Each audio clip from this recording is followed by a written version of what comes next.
그때 여호와께서 모세에게 말씀하셨습니다. 너는 왜 나에게 부르짖느냐? 이스라엘 백성에게 명령하여 앞으로 나아가게 하여라. 내 지팡이를 들어 바다를 가리켜라. 그러면 바다가 갈라질 것이고 백성은 마른 땅 위로 바다를 건널 수 있을 것이다. 내가 이집트 사람들을 고집스러운 채로 둘 것이니 그들이 너희를 뒤쫓을 것이다. 하지만 나는 파라오와 그의 모든 군대와 그의 전차를 모는 군인들과 전차들을 물리쳐서 영광을 받을 것이다. 내가 파라오와 그의 전차를 모는 군인들과 전차들을 물리쳐서 영광을 받게 되면 이집트 사람들도 내가 여호와라는 것을 알게 될 것이다. 이스라엘 백성들 앞에서 인도하고 있던 하나님의 사자가 이스라엘 백성의 뒤로 옮겨갔습니다. 그리고 구름 기둥도 이스라엘 백성의 앞에서 뒤로 옮겨갔습니다. 구름 기둥은 이집트 군대와 이스라엘 백성 사이에 섰습니다. 구름 기둥은 이집트 군대가 있는 쪽은 어둡게 만들고 이스라엘 백성이 있는 쪽은 환하게 만들었습니다. 그래서 밤새도록 이집트 군대는 이스라엘 백성을 따라잡지 못했습니다. 모세가 손을 들어 바다를 가리켰습니다. 여호와께서 밤새도록 강한 동풍을 일으키셔서 바닷물을 뒤로 밀어내셨습니다. 그리하여 바다를 마른 땅으로 바꾸어 놓으셨습니다. 바다가 둘로 갈라지고 마른 땅이 되었습니다. 이스라엘 백성은 마른 땅을 밟고 바다를 건넜습니다. 양쪽에는 바닷물이 벽을 이루고 있었습니다. 그러자 파라오의 말과 전차와 전차를 모는 군인들이 이스라엘 백성을 뒤쫓아 바다로 들어왔습니다. 새벽이 되어 여호와께서 구름 기둥과 불 기둥 사이에서 이집트 군대를 보시고 이집트 군대를 어수선하게 하셨습니다. 여호와께서는 전차 바퀴를 벗겨서 굴러가지 못하게 만드셨습니다. 그래서 전차가 앞으로 잘 나아가지 못했습니다. 이집트 군인들은 이스라엘 사람들을 쫓지 말고 돌아가자. 여호와가 그들 편이 되어 우리와 싸운다 하고 소리질렀습니다. 여호와께서 모세에게 말씀하셨습니다. 내 손을 들어 바다를 가리켜라. 그러면 바닷물이 다시 돌아와 이집트 군인과 그들의 전차와 전차를 모는 군인들을 덮을 것이다. 그리하여 모세는 손을 들어 바다를 가리켰습니다. 새벽이 되자 바닷물이 다시 깊어지기 시작했습니다. 이집트 군인들은 바다에서 도망치려고 했습니다. 그러나 여호와께서 그들을 바다에 빠뜨리셨습니다. 바닷물이 다시 깊어져서 전차와 전차를 모는 군인들을 덮어버렸습니다. 그리하여 이스라엘을 뒤쫓아 바다로 들어갔던 파라오의 군대가 모두 바다에 빠져 한 사람도 살아남지 못했습니다. 하지만 이스라엘 백성은 마른 땅 위로 바다를 건넜습니다. 이스라엘 백성의 양쪽으로 바닷물이 벽을 이루고 있었습니다. 그날 여호와께서는 이스라엘 백성을 이집트 사람들에게서 구해주셨습니다. 이스라엘 백성은 바닷가에 널려있는 이집트 군인들의 시체를 보았습니다. 이스라엘 백성은 여호와께서 이집트 사람들을 물리치신 큰 능력을 보고 여호와를 두려워했습니다. 그리고 이스라엘 백성은 여호와와 여호와의 종 모세를 믿었습니다. 오늘이 이제 홍해에 대한 주제로 출애굽 14장을 주제로 해서 벌써 세 번째 나누는 시간이고 오늘까지 이제 홍해를 나누게 될 터인데 설교를 준비하면서도 그런 마음이 들었고 또 오늘 오면서도 참 홍해 지나가는 게 쉽지 않구나 이런 생각을 했습니다.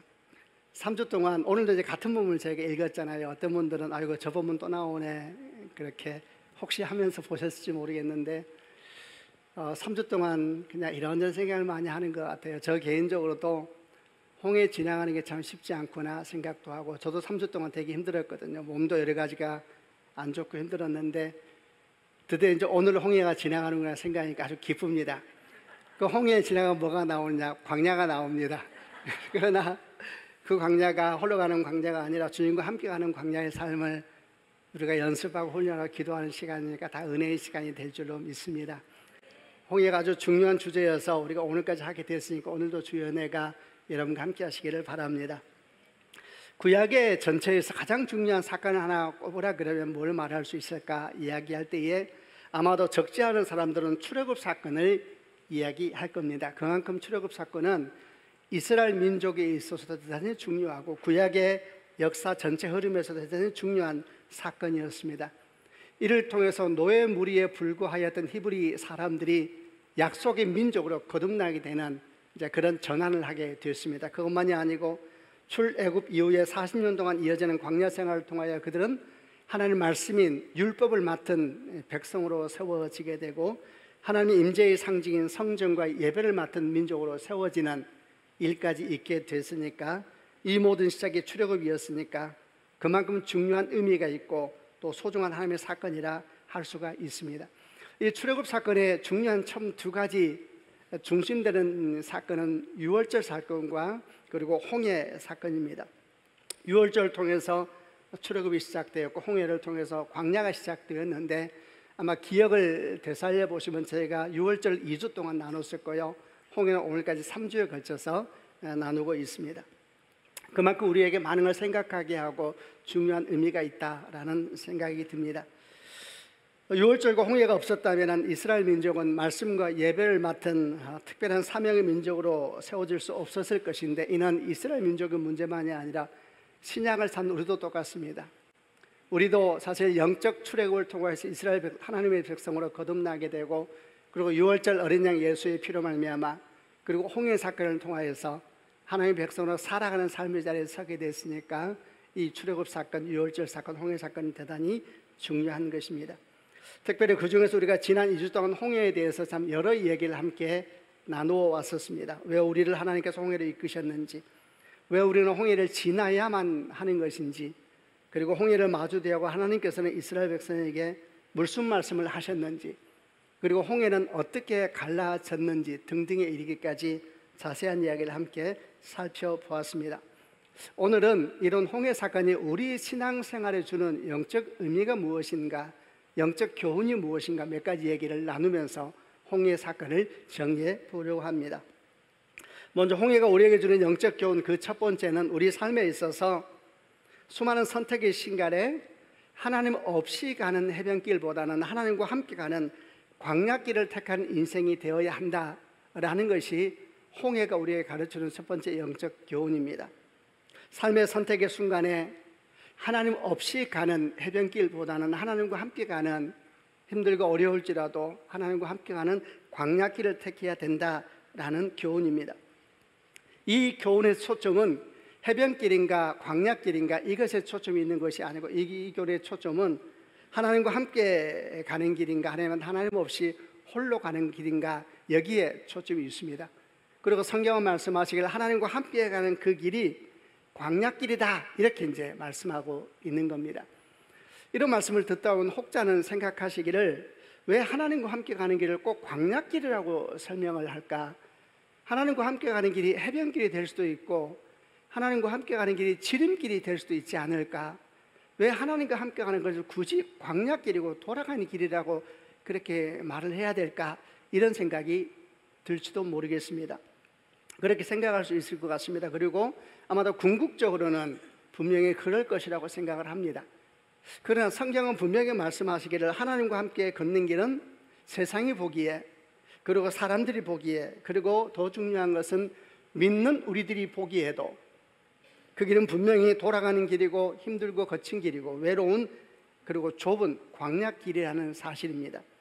그럼에도 불구하고 홍해 사건 우리에게 분명히 말씀합니다. 하나님 없이 걷는 해변길, 하나님 없이 걷는 지름길보다는 하나님과 함께 걷는 광야길, 하나님과 함께 걷는 돌아가는 길을 택하라. 그것이 너를 살릴 것이다. 이렇게 말씀하고 있습니다.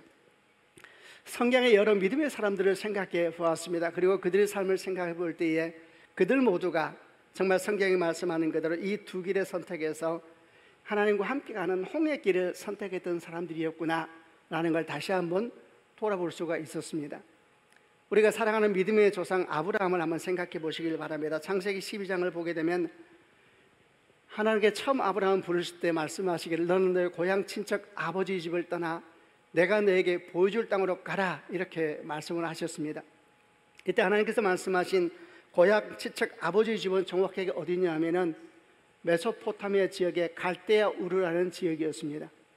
당시 갈대아 우르는 메소포타미아 문명의 중심지였습니다. 우리가 아는 것처럼 세계 4대 문명 그 첫 번째가 메소포타미아 문명인데, 이 문명의 중심지가 갈대아 우르라는 지역이었고 그곳에서부터 하나님께서 아브라함을 불러내신 것입니다. 그러니까 당시 갈대아 우르는 최고의 문명의 중심지였고 모든 부유함과 그리고 세상의 아름다움이 다 모여있는 땅이었다. 그래도 틀린 말은 아닐 것입니다. 그런 땅은 사람들이 나오는 땅이 아니라 몰려주는 땅이죠. 어떻게 하니 그 땅으로 들어가려고 하고 그 땅 좀 더 가까이 가려고 하고 그 땅의 중심에 서려고 하는 게 인생의 다 모습인데, 하나님께서 그 땅을 떠나라 말씀하셨으니까 이는 정말 쉬운 일이 아니었을 것입니다. 보통 우리가 아브라함 때를 지금부터 4,000년 전 정도로 보고 있습니다. 그때는 지금과 달리 치안도 전혀 달랐고, 그리고 경제 활동만이 아니라 모든 삶의 부분이라는 것이 홀로 사는 것이 아니라 친척하고 연결되어 있었습니다. 그래서 그런 공동체가 서로를 도우고 서로를 지키면서 함께 인생을 살아오고 있었기 때문에 그 중에 특정한 개인이 그 공동체를 떠난다는 것은 대단히 위험한 일이었고 쉽지가 않은 일이었습니다. 그리고 그런 시대에 갈대아 우르 같은 문명의 중심지에서 태어났다는 것은 다른 사람보다 훨씬 유리한 인생의 출발점에 서 있는 것을 의미한다라고도 생각할 수가 있는 시대였습니다. 그런데 그런 아브라함에게 고향 친척 아버지 집을 떠나 내가 내게 보여줄 땅으로 가라 말씀하셨으니까 이 말씀을 듣는 아브라함으로서는 그야말로 청천벽력 같은 말씀이 아니었을까 생각이 듭니다. 게다가 하나님께서 이 말씀하실 때 가야 할 땅이 어떤 곳인지에 대해서 구체적으로 말씀하지 않으시고 내가 네게 보여줄 땅으로 가라 이렇게 말씀하시는 것이 다였습니다. 다만 거기에 한 가지 약속을 덧붙여 주셨습니다. 그 약속이 내가 너로 큰 민족을 이루고 네게 복을 주어 네 이름을 창대케 하리니 너는 복이 될지라. 너를 축복하는 자에게는 내가 복을 내리고 너를 저주하는 자에게는 내가 저주하리니 땅의 모든 족속이 너로 말미암아 복을 얻을 것이라. 이 말씀을 하나 주시면서 아브라함에게 말씀을 탁 던진 겁니다. 결국 하나님의 약속은 하나였습니다. 내가 너와 함께 할 것이다. 이 약속 하나 던져주신 것입니다. 아브라함에게 주신 하나님의 부르심을 오늘 말씀하고 연결시켜 본다면 하나님은 아브라함을 하나님이 없는 넓은 길, 하나님 없는 편안한 길은 갈대아 우르의 인생에서 하나님과 함께 걷는 좁은 길, 바로 그것이 약속의 땅으로 인생으로 부르신 것이다 이렇게 말할 수가 있을 겁니다. 그럼 아브라함은 어떻게 반응했습니까? 창세기 12장 4절에 이렇게 기록되어 있습니다. 이에 아브라함이 여호와의 말씀을 따라갔고 이랬습니다. 이에 아브라함은 여호와의 말씀을 따라갔다. 하나님께 주신 하나님의 약속, 내가 너와 함께 있을 것이다. 이 약속을 받아들이고 이에 아브라함은 여호와의 말씀을 따라갔고 이에 아브라함의 선택과 함께 땅의 모든 족속이 너로 인하여 복을 받을 것이라는 약속이 시작되게 된 것이고, 그리고 긴 세월이 지나서 그 축복이 여러분과 저에게까지 이르게 된 줄로 믿습니다. 여러분, 아브라함만 그런 것이 아니었습니다. 성경에서 야곱의 12아들이 이스라엘 12지파를 이루게 되는데 이 12아들이 12지파를 이루게 되는 기반을 만들어 주었던 아들이 요셉이었습니다. 여러분, 요셉도 똑같은 선택을 했었습니다. 그는 형제들의 시기시로 말미암아 애굽의 노예로 팔려갔었습니다. 그러나 그곳에서도 그는 신실하고 성실하였습니다. 그리고 마침내 보디발 집의 가정 총무가 됐습니다. 여전 신부는 노예였습니다만 노예도 노예 나름이지 않습니까? 애굽 왕 바로의 경호대장인 보디발 가정 총무가 됐으니까 나름대로 그의 인생이 성공한 것입니다. 얼마나 여러분 감사하고 기뻤겠습니까? 근데 어느 순간 그의 삶에 큰 도전과 위기가 다가왔습니다. 그것은 주인의 아내가 다가와서 요셉에게 유혹 내지는 요구를 했습니다. 그 요구는 뭐냐면 자기의 성적 놀이의 대상이 되라 라는 요구였습니다. 당시 힘있고 권세 있는 애굽 여인들은 젊은 종들을 그런 성적 놀이의 대상으로 많이 삼았다고 합니다. 어떻게 보면 요셉도 뽑힌 사람이 된 겁니다. 여러분, 이것은 좋은 일입니까? 아니면 그 반대의 일입니까? 사실 요셉의 그것은 그렇게 중요한 것이 아니었습니다. 왜냐하면 좋은 일이든 좋지 않은 일이든 요셉에게는 선택할 것이 별로 없었습니다. 여러분, 주인이 아니면 곧 주인이지 않습니까? 주인이 성적 놀이의 대상으로 자기를 부르고 있는 것과 똑같은 상황이었습니다. 게다가 당시에는 이런 일이 비일비재했다 그랬습니다. 말하자면 다 그렇게 인생을 살았습니다. 여러분, 다 그렇게 살았다는 말처럼 우리에게 피난처가 되는 말이 어디 있습니까? 그러니까 요셉이 이 여인의 유혹을 받아들인다 한들 어떻게 요셉을 향하여서 우리가 손가락질을 할 수가 있겠습니까? 그럼에도 불구하고 요셉은 그 유혹을 거절했습니다. 그리고 그 대가는 성추행 미수범으로 무기징역형을 살게 되었습니다. 그는 왕의 제수를 가두는 감옥에서 기한도 없이 갇히게 된 것입니다. 옥에서 죽는다 하더라도 아무도 그의 삶과 죽음에 대해 신경 쓰지 않는 그런 인생이 된 겁니다. 여러분, 감옥에 들어가 있을 때 보디발의 아내는 보디발에게 계속해서 무슨 말을 했을까요? 죽이라 말했겠지요. 나를 모욕한 저 종을 죽이라고 날마다 말했을 것이 여러분 분명합니다. 요셉은 하나님이 없는 보디발의 아내의 성적 노력의 대상이 되기보다는 하나님과 함께하는 감옥의 삶을 택한 것입니다. 우리는 그 인생이 어떻게 흘러간지 성경을 통해서 이미 잘 알고 있습니다. 요셉은 감옥에 최소한 만 2년 이상을 보냈습니다. 그러나 하나님께서는 그곳에서 요셉과 함께 하시고 마침내 하나님의 시간이 왔을 때 그의 모든 수치와 모욕, 그리고 그의 모든 잃어버린 시간 같은 삶을 완전하게 보상해 주셨습니다. 그곳에서 그는 왕의 술 맡은 관원장을 만나게 되었고, 그 사람의 꿈을 해석해 준 것이 기회가 되어서 만 2년 뒤에 바로 왕의 꿈을 해석하게 되었고 애굽의 총리가 됐습니다. 참 만화 같은 일이죠. 그러나 요셉에게 있어서는 절대 만화 같은 일이 아니었을 것입니다. 왜냐하면 그는 하나님과 함께 광야의 길을 걸어간 것이고, 요셉은 그 광야에서 하나님의 약속이 어떻게 성취되는지, 그리고 하나님께서 하나님 앞에 신실한 자를 어떻게 보호하시고 마침내 그 삶을 어떻게 보상하여 주시는지를 그가 보았고 만났기 때문에 그는 이 사건이 결코 만화 같은 일이 아니었을 것이고 하나님께서 어떻게 일하신지를 만나고 경험하는 사건이 되었을 것입니다. 요셉도 하나님이 없는 해변길보다는 하나님과 함께하는 광야길을 택했던 사람이었던 겁니다. 신약 성경에서 한 사람을 생각해 보았습니다. 우리가 사랑하는 사도 바울을 생각해 보았습니다. 여러분, 사도 바울은 청년 때에 이미 온 이스라엘을 주목하는 탁월한 율법학자였고 그리고 바리새인이었습니다. 이를 어떻게 알 수 있는가? 무엇보다 우선 그의 스승이 율법의 영광이라는 별명을 가진 대랍비 가말리엘이었습니다. 여러분, 당시 가말리엘은 엄청난 랍비였습니다. 이런 랍비 제자가 된다는 것은 제자가 되는 순간 이미 그의 미래가 열리는 것과 마찬가지였는데 아무나 제자로 받을 리가 없습니다. 그런데 사도 바울은 청년 때에 이미 대랍비 가말리엘의 제자였습니다. 그것만이 아니고 성경에 처음 등장하는 사도 바울의 사건이 기독교 최초의 순교자인 스데반 집사의 순교 사건이었는데, 이 사건의 중심 증인으로서 등장하는 유대인이 청년 사울이었습니다. 그뿐만이 아니라 스데반 집사의 순교 후에 담메색에 있는 예수 믿는 사람을 잡아오기 위하여서 대제사장의 공문을 가지고 갔던 사람도 청년 사울이었는데, 이런 모든 내용이 의미하는 것은 사도 바울의 청년 때부터 이미 유대인들 사이에서 그리고 이스라엘에서 매우 중요한 인물이었다는 것을 보여주는 여러 증거들입니다. 정말 그의 말처럼 그는 히브리인 중에 히브리인이었고 바리새인 중에 바리새인이었고 율법에 있어서는 흠을 찾을 수 없을 만큼 대단한 사람이었습니다. 그런데 이 청년이 어느 날 예수를 만나게 됩니다. 그리고 그의 인생이 완전히 바뀌게 됐습니다. 이후에 청년 사울은 이미 그의 삶의 심장로처럼 활짝 펼쳐져 있는 넓고 넓은 길을 거부하고 좁고 좁은 길, 험하고 험한 길, 그런 사도 바울의 길을 걷기 시작하였고 우리는 그 끝도 알고 있습니다. 그는 그 끝에서 마침내 순교자의 자리에 임하고 말았습니다.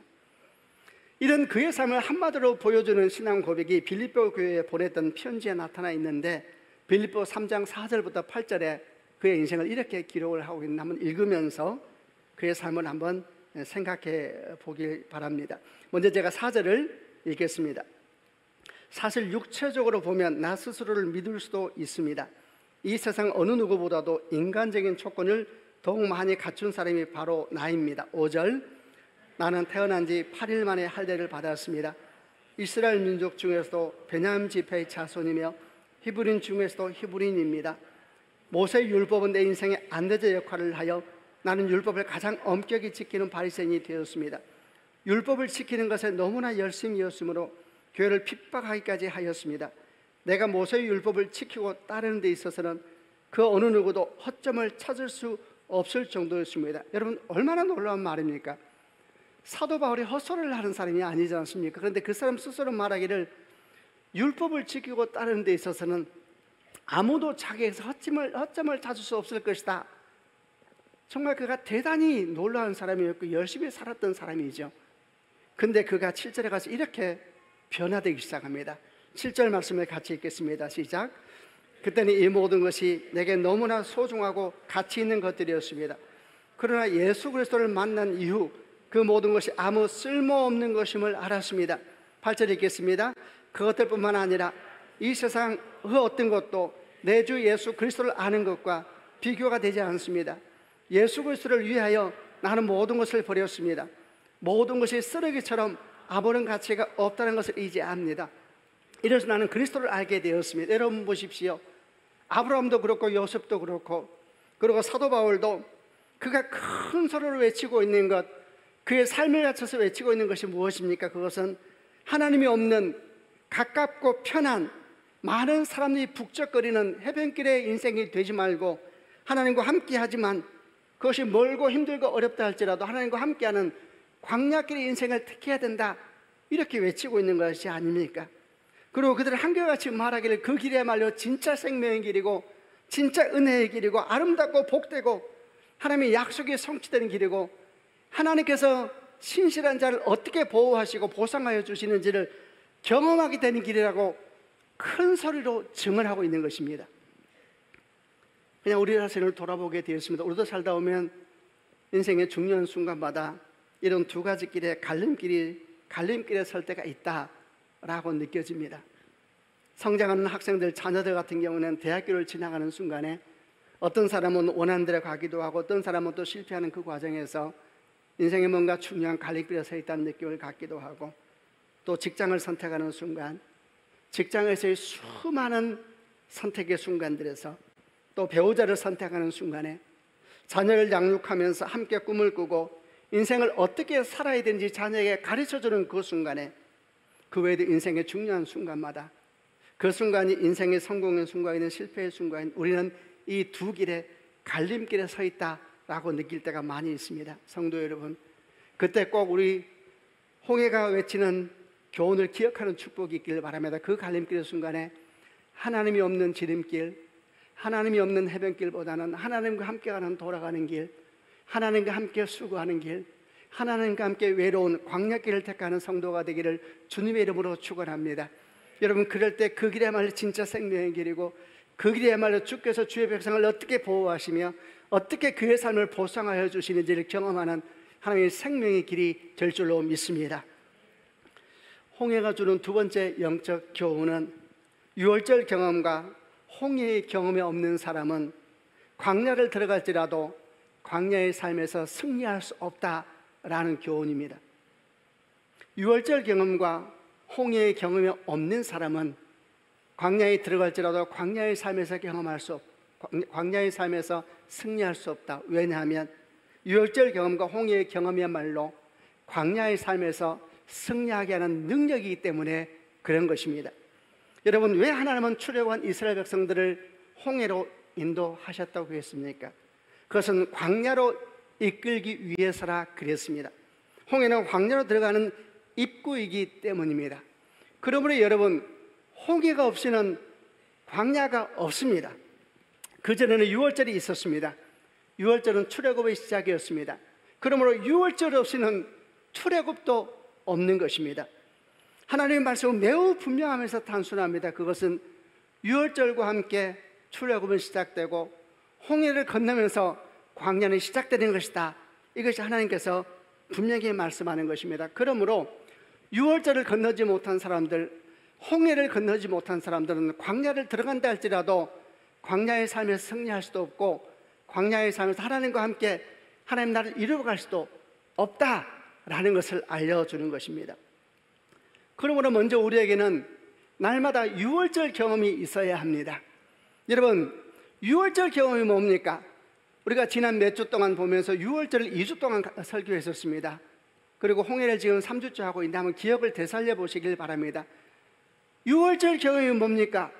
유월절 경험이 없으면 광야에서 승리할 수가 없다 그랬습니다. 여러분, 유월절 경험이 뭡니까? 한번 기억해 보시길 바랍니다. 유월절은 뭐가 떠오르십니까? 그 가장 중심은 무엇입니까? 그것은 어린 양의 보혈로 날마다 나를 덮는 경험입니다. 여러분, 유월절 경험이라는 것은 어린 양의 보혈로 날마다 나를 덮는 경험을 말하는 것입니다. 그것이 매일의 삶에서 내게 경험되어야 된다라고 말하고 있는 것입니다. 여러분, 그것이 예배이고 그것이 기도입니다. 오늘 우리가 지금 주일 예배를 드리고 있는데, 저는 주일 예배를 드릴 때마다 하나님께 이런 기도를 드리곤 합니다. 하나님 아버지, 저를 예수의 보혈로 덮어 주옵소서. 이렇게 기도를 드립니다. 우리가 사실 주일날 2부하고 3부 예배할 때에 통성으로 열심히 기도할 때가 많이 있습니다. 여러분은 기도 제목을 던질 때 무슨 기도를 할지 몰라요. 저는 항상 무슨 기도 제목을 던지든 간에 첫 기도 제목은 저한테 똑같습니다. 예수 보혈입니다. 예수 보혈. 예수 보혈로 저를 덮어 주옵소서. 예수 보혈로 저를 덮어 주옵소서. 저는 이렇게 주께 기도하면서 이 기도가 무엇을 의미하는지 잘 알고 있는 사람입니다. 여러분, 예수 보혈 아니면 제가 어떻게 하나님께 나아갈 수가 있겠습니까? 예수 보혈 아니면 제가 어떻게 하나님께 기도를 드릴 수 있을 것이고, 저의 기도가 어떻게 하나님께 상달되는 기도가 되겠습니까? 그럴 수가 없는 것입니다. 저는 하나님 앞에 설 수가 없는 죄인입니다. 그러나 예수 보혈이 저를 덮을 때에, 그 피가 저를 정결하게 하실 때에 저는 주 앞에 예배자로 설 수가 있고, 저의 기도는 주께서 받으시는 거룩하고 받으실 만한 기도가 되는 줄로 믿습니다. 저는 바깥에 집회를 다닐 때도 집회를 하러 가다 보면은 뭔가 이렇게 참 마음이 힘들 때가 있습니다.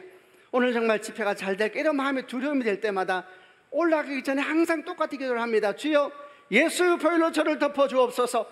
머리보다 발끝까지 저를 가득 덮어 주옵소서. 이렇게 기도를 하면서 간절히 은혜를 구합니다. 내 힘과 능력이 아니고 주 예수의 보혈의 능력으로 올라갑니다. 내 권세가 아니고 내가 전하는 말씀이 아니라 예수 보혈의 능력으로 올라갑니다. 주여 역사여 주옵소서. 이렇게 올라가게 되면 하나님께서 일하는 것을 얼마나 많이 경험하게 되는지 모릅니다. 유월절 경험이 뭡니까? 여러분, 유월절 경험이 예수의 피로 날마다 우리를 덮는 경험입니다. 여러분, 그런 경험이 날마다 여러분 삶 가운데 있기를 주님의 이름으로 축원합니다. 여러분, 그게 예배입니다. 그게 기도입니다. 아멘이죠. 여러분, 한번 생각해 보십시오. 예수 보혈 없이 예배 드릴 수 있습니까? 예수 보혈 없이 기도할 수 있습니까? 절대 없습니다. 그럼 또 생각해 보십시오. 예배 없이 기도 없이 광야에서 승리할 수 있습니까? 절대 없습니다, 여러분. 그러므로 광야에서 승리하기 원하는 사람은 날마다 예수의 보혈로 자기를 덮는 성도가 되어야 될 줄로 믿습니다. 날마다 예수의 보혈 아래 자기를 낮추고 그 보혈로 다시 자기를 일으키고 나아가면서 기도하고 예배할 때 하나님께서 우리 삶 가운데 큰 능력을 함께 해주실 것이고, 우리는 광야를 하나님의 승리의 여정의 장소로 바꿔버리는 하나님의 사람이 될 줄로 믿습니다. 여러분, 축복합니다. 저는 우리 서울드림교회 모든 성도가 우리에게 주어진 이 광야의 길에서 힘차게 걸어가 다 하나님의 승리의 땅, 영광의 땅에 이르는 성도가 되기를 주님의 이름으로 축원합니다. 아멘. 그를 위해서 날마다 유월절 경험, 예수의 보혈 아래 무릎을 꿇고 그 보혈로 여러분을 덮는 그런 기도와 그런 예배가 여러분 삶에 가득 찬 축복이 있기를 바랍니다. 또한 우리는 날마다 홍해 경험이 있어야 합니다. 홍해 경험. 여러분, 홍해 경험은 뭡니까? 우리가 지금 3주째 홍해 얘기 나누고 있는데 홍해 경험이 뭡니까? 홍해 경험은 한마디로 말하면은 이스라엘 백성이 깊은 바다로 들어갔다가 다시 그 바다에서 걸어 나왔던 경험입니다. 이게 뭘 의미하는 것이냐? 사도 바울은 고린도전서 10장에서 이를 세례로 설명을 하고 있습니다.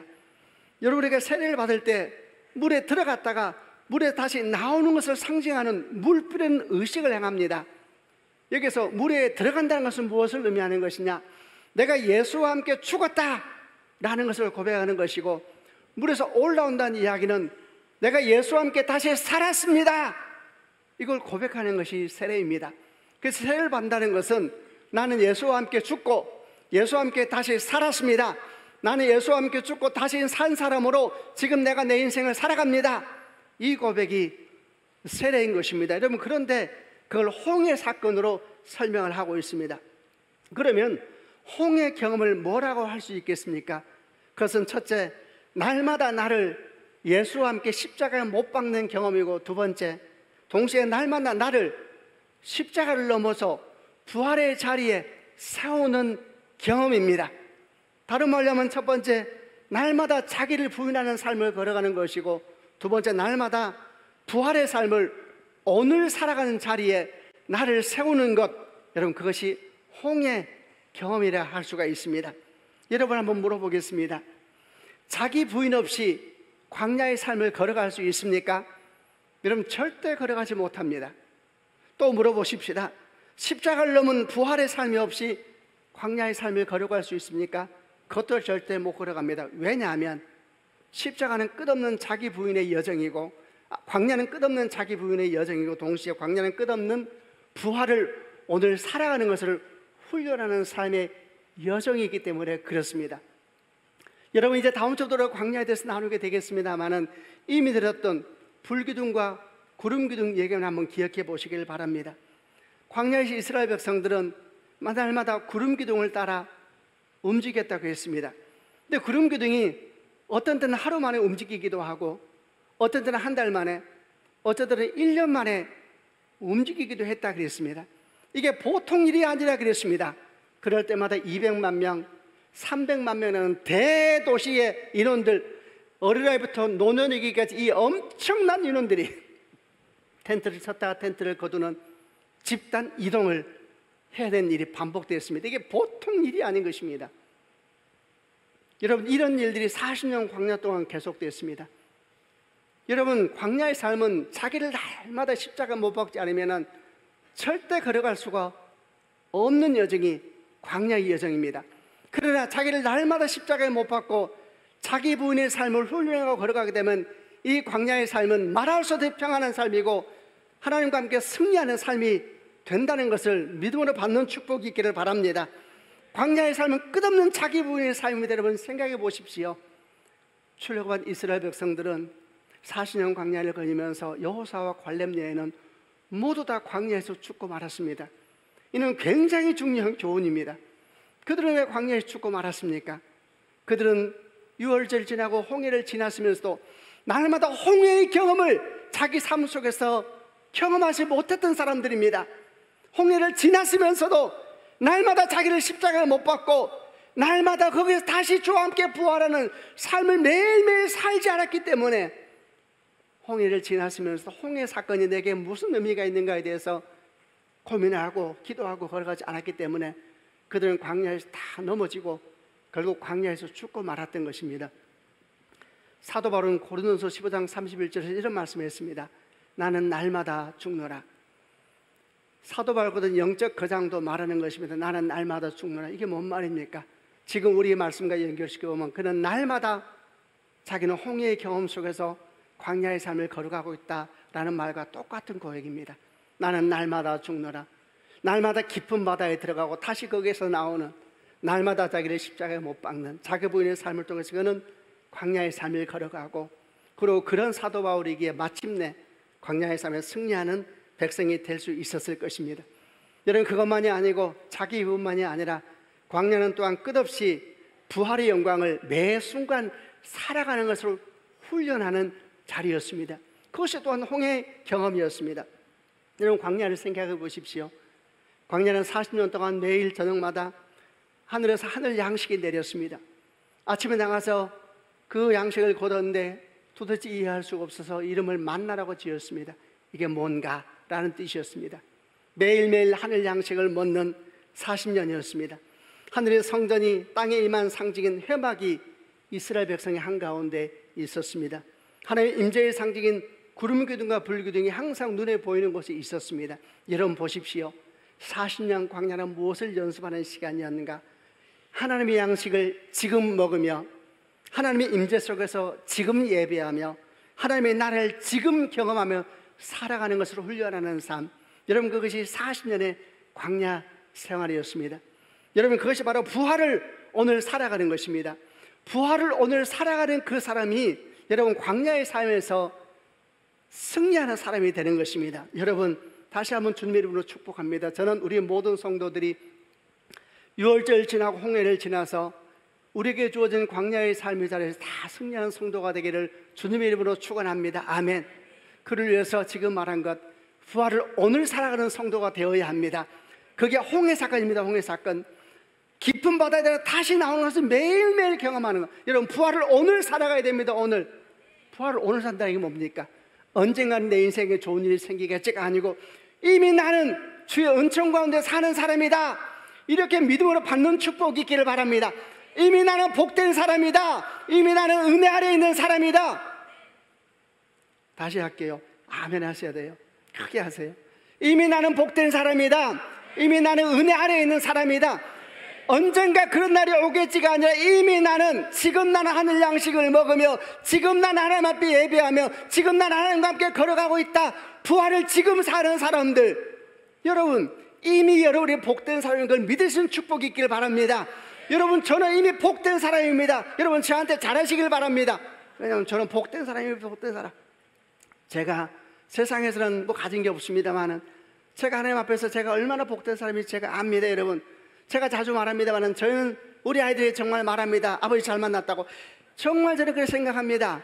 왜냐하면 제가 하나님 믿는 사람입니다. 하나님 믿는 사람. 제가 아무것도 가진 것도 없고 뭐 저를 그럴지 몰라도 여러분 제 안에 하나님이 있습니다. 하나님이 저와 함께 하십니다. 그분의 계획은 놀랍고 인도하시면 놀랍습니다. 지금 내가 그걸 살아가는 것입니다. 지금 언젠가 잘 되겠지가 아니고 이미 나는 은혜 가운데 있다, 이미 나는 축복 가운데 있다. 그런 마음으로 선포하고, 그런 마음으로 기도하고, 그런 마음으로 사람을 바라보고, 그런 마음으로 여러분 삶을 걸어가는 성도가 되기를 주님의 이름으로 축원합니다. 여러분 그게 홍해의 경험을 오늘 살아가는 것입니다. 홍해는 뭐라 그랬습니까? 죽었다가 살아나는 경험이라 그랬잖아요. 오늘 그 삶을 살아가는 것입니다. 이런 유월절 경험과 홍해의 경험이 없으면은 여러분 광야에 들어가도 승리 못합니다. 다 죽었습니다. 다 죽었습니다. 여러분 여러분에게 묻고자 합니다. 여러분은 유월절을 지났습니까? 아멘. 여러분은 어린 양의 보혈을 믿습니까? 그러면 여러분은 유월절을 지난 것입니다. 자 다시 묻습니다. 여러분 유월절을 지났습니까? 아멘. 여러분 어린 양의 보혈을 믿습니까? 그러면 오늘도 날마다 그 유월절의 경험이 여러 가운데 반복되는 축복이 있기를 바랍니다. 예수의 보혈로 덮으시기를 바랍니다. 자 또 묻습니다. 여러분 홍해를 지났습니까? 예수와 함께 죽고 예수와 함께 살았습니까? 날마다 자기를 부인하고 자기를 십자가에 내드리고 동시에 부활을 오늘 살아가는 그런 성도가 되기를 주님의 이름으로 축원합니다. 여러분 그래야지 홍해의 문이 열리는 것입니다. 제가 지난주에 말했죠. 홍해를 연다는 것은, 홍해는 여러분 제가 그 얘기 아마 여러분에게 했을 거예요. 어떤 사람은 오해하기를, 아니 하나님께서 왜 나를 홍해에 인도해 주셔가지고 내 인생 잘 살고 있는데 나를 이렇게 불편하게 만드느냐. 완전 오해입니다. 홍해는 하나님이 만드신 것이 아닙니다. 광야는 하나님이 만드신 것이 아닙니다. 광야는 원래 거기 있었습니다. 이 말은 인생의 광야입니다. 인생의 광야. 여러분 이스라엘 백성이 출애굽하지 않고 애굽에 있었다면 봄이었겠습니까? 여러분 예수 안 만나면 봄이었습니까? 아닙니다. 그때도 광야였습니다. 예수 만나서 광야길을 인도하지 않고 넓은 해변길로 인도했으면 봄이었겠습니까? 아닙니다. 그 땅은 전쟁의 땅입니다. 인생 자체가 광야입니다. 믿음은 뭡니까? 믿음은 홀로 걷는 광야의 삶 가운데 우리 주 예수께서 오신 것입니다. 그리고 우리를 홀로 걷지 말고 함께 걷자라고 초청하는 것이 복음인 것을 믿으시길 바랍니다. 홀로 걷는 광야는 죽음이지만 함께 걷는 광야는 생명이고 부활이고 하나님의 영광이 많은 땅이 될 줄로 믿습니다. 그 영광의 광야에서 하나님과 함께 승리하기 위해서는 유월절 경험, 광야의 경험이 날마다 우리 삶을 덮어야 되는 것입니다. 날마다 예수의 피로 우리를 덮고 날마다 자기를 부인하고 부활의 영광을 오늘 살아가는 사람들, 그 사람에게 하나님께서 오늘 광야의 삶 가운데 승리하게 하는 은혜를 더하여 주실 줄로 믿습니다. 마지막으로 세 번째 홍해 우리에게 주는 영적 교훈은, 홍해는 이스라엘 백성을 삼키기 위해서 존재하는 것이 아니라 이스라엘 백성을 끝없이 쫓고 있는 바로와 그 군대를 삼키기 위해서 예비된 바다였다라는 것입니다. 여러분 홍해는 도대체 왜 있어야만 했습니까? 홍해는 출애굽한 이스라엘 백성을 삼키기 위해서 있는 것이 아니었습니다. 여러분 왜 하나님은 이스라엘 백성을 홍해로 인도하셔야만 했습니까? 그것은 출애굽한 이스라엘 백성을 삼키기 위해서, 죽이기 위해서 인도한 것이 아니었습니다. 홍해는 왜 있어야 됐는가? 그것은 출애굽한 이스라엘 백성을 그렇게도 쫓고 또 쫓고 있는 바로와 그 영성, 바로 그를 죽이기 위해서 하나님께서 이스라엘 백성을 홍해로 인도하신 것이고, 홍해는 그를 위해서 존재하고 있는 것입니다. 성도 여러분, 우리 안에는 한 사람 예외 없이 모두 다 애고왕 바로가 있다는 것을 잊지 말아야 합니다. 먼저 그것은 우리 안에 있는 꺾이지 않는 욕망과 끝없는 탐욕, 놓아도 다시 달아붙는 이기심, 육신의 정욕, 안목의 정욕, 이생의 자랑. 여러분, 이 모든 것은 우리 안에서 날마다 헐떡거리고 있는 애고왕 바로와 같은 것입니다. 성도 여러분, 이 욕망과 욕심으로부터 누가 자유로울 수가 있겠습니까? 아무도 자유로울 수가 없는 것입니다. 여러분, 우리 안에는 욕망과 탐심만이 아닙니다. 우리를 끝없이 쫓고 있는 우리 원수 마귀 사탄도 마찬가지입니다. 바로왕은 이스라엘 백성을 끝없이 쫓고 또 쫓고 있었습니다. 열 재앙 때도 우리는 이미 본 바가 있었고, 지금 홍해까지 쫓아오는 그의 모습을 보십시오. 그의 모든 힘과 능력을 다하여서 이스라엘 백성을 다시 노예 삼겠다고 믿음을 다시 꺾어버리고 자기 백성 삼겠다고 쫓아오고 있는 우리 원수 마귀의 사탄의 악한 열심을 우리는 잊어서는 안 되는 것입니다. 여러분, 구약만 그런 것이 아닙니다. 신약에서도 이런 사탄의 열심은 변한 적이 없었습니다. 예수께서 세례 요한에게 물로 세례를 받으시고 유대 광야에 40일 동안 줄이신 후에 성령 인도하심을 따라 사탄의 시험을 받았습니다. 그때 우리 주님은 하나님 말씀에 의지하여 담대하게 이 세 번의 승리를 다 세 번의 시험을 다 승리하셨습니다. 그런데 그 직후에 성경은 사탄의 모습을 어떻게 기록하고 있는지 여러분 기억하십니까? 누가복음 4장 13절 이렇게 기록을 하고 있습니다. 마귀가 모든 시험을 다한 후에 얼마 동안 떠나니라. 쉬운 성경은 이렇게 번역합니다. 온갖 시험을 마친 마귀는 더 좋은 길을 노리려고 잠시 동안 예수님을 떠나갔습니다. 이렇게 끈질긴 바로가 우리 삶과 우리 주변 가운데 가득 있는 것입니다. 여러분, 바로 그래서 우리를 하나님께서는 홍해로 인도하신 것입니다. 왜냐하면 바로 그 홍해를 통해서야만이 우리 안에 끈질기게 붙어있는 악한 습관과 죄성, 그리고 우리 원수 사탄 마귀를 마침내 결정적으로 끊어버릴 수 있기 때문에 그런 것입니다. 우리를 죽이기 위해서가 아니라 우리 안에 있는 끊어도 끊어지 않는 악한 영성과 악한 죄성을 끊어버리기 위하여서 하나님 우리를 때때로 홍해 가운데 세우시면서 몸부림치게 하시고 그 여정을 통하여서 우리 원수와 우리 악한 습성을 끊기 원하시는 분이 하나님을 기억하는 축복이 있기를 바랍니다. 만약 여러분 우리가 우리 앞에 가로막혀 있는 홍해가 나를 죽이기 위함이 아니라 내 안에 있는 간교함과 교활함을 죽이기 위함이며 우리 안에 있는 바로를 죽이기 위함이다, 이 사실을 우리가 믿고 알게 된다면 우리는 좀 더 담대하게 우리 인생을 가로막고 있는 홍해 앞에 설 수 있는 주의 백성이 될 줄로 믿습니다. 그러므로 여러분, 우리는 기억하십시다. 홍해는 여러분을 삼기 위해서 있는 것이 아닙니다. 우리 인생을 가로막고 있는 홍해가 아무리 거대해 보이고 인생의 장벽이 아무리 크다 할지라도 우리가 예수 보혈, 어린 양 보혈을 믿는다면 그 홍해는 여러분을 삼키기 위해서가 아니라 여러분을 그렇게 놓지 못하고 있는 악한 습관, 악한 영성, 악한 탐욕, 악한 욕망, 우리 원수 사탄 마귀를 삼키기 위해서 그렇게 있는 것입니다. 그러므로 여러분, 우리가 인생의 홍해를 만날 때 낙심하지 말아야 될 줄로 믿습니다. 왜 낙심하지 말아야 됩니까? 우리는 결코 죽지 않을 것이기 때문에 그렇습니다. 이 홍해를 통하여 무엇이 죽을 것입니까? 우리 안에는 악한 죄성이 죽을 것입니다. 우리 삶을 묶고 있는 모든 끈질긴 매임들이 끊어지게 될 줄로 믿습니다.